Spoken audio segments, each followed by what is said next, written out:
بسم اللہ الرحمن الرحیم۔ آج اللہ کے فضل و کرم سے ہم اردو زبان میں اسم الجمع، واحد، تثنیہ اور جمع الجمع کے الفاظ کو باری باری بیان کریں گے انشاءاللہ۔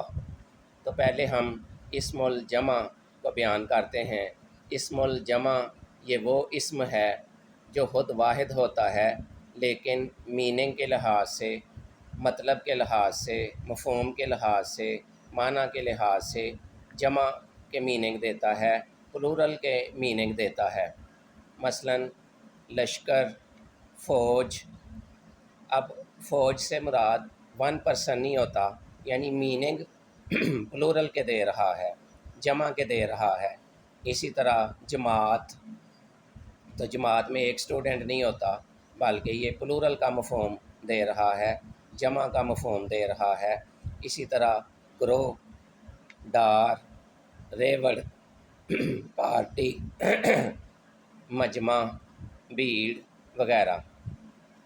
اب کچھ الفاظ ایسے ہیں جن کی واحد اور ان کی تثنیہ ہوتی ہے۔ واحد ایک کے لیے اور تثنیہ دو کے لیے استعمال ہوتا ہے۔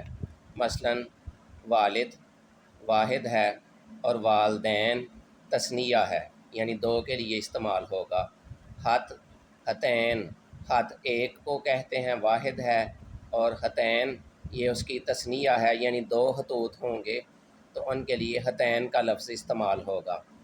اسی طرح نقطہ، نقطین، زاویہ، زاویتین۔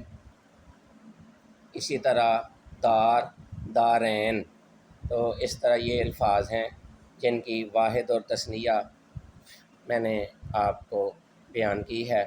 اب کچھ الفاظ ایسے ہیں جن کی واحد، جمع اور پھر جمع الجمع موجود ہے، یعنی واحد ایک کے لیے اور جمع آپ کو پتہ ہے کہ دو سے زیادہ کے لیے جمع کا لفظ استعمال ہوتا ہے، پھر آگے پھر ان کی جمع بن جاتی ہے جس کو جمع الجمع کہا جاتا ہے، یعنی انتہائی زیادہ کے لیے جمع الجمع کا لفظ استعمال ہوگا۔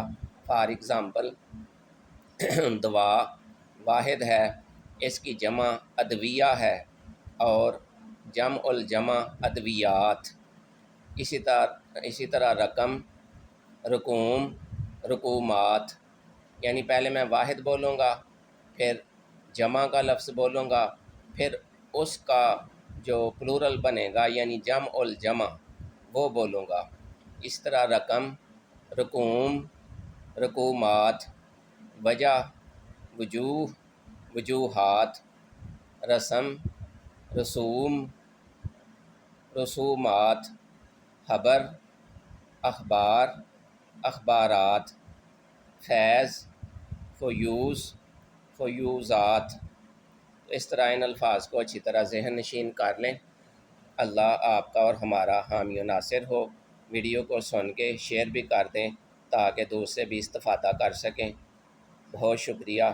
اللہ آپ کو ہمیشہ سلامت رکھے، حفاظت میں رکھے، آسانیاں عطا فرمائے اور اللہ اپنا فضل و کرم فرمائے۔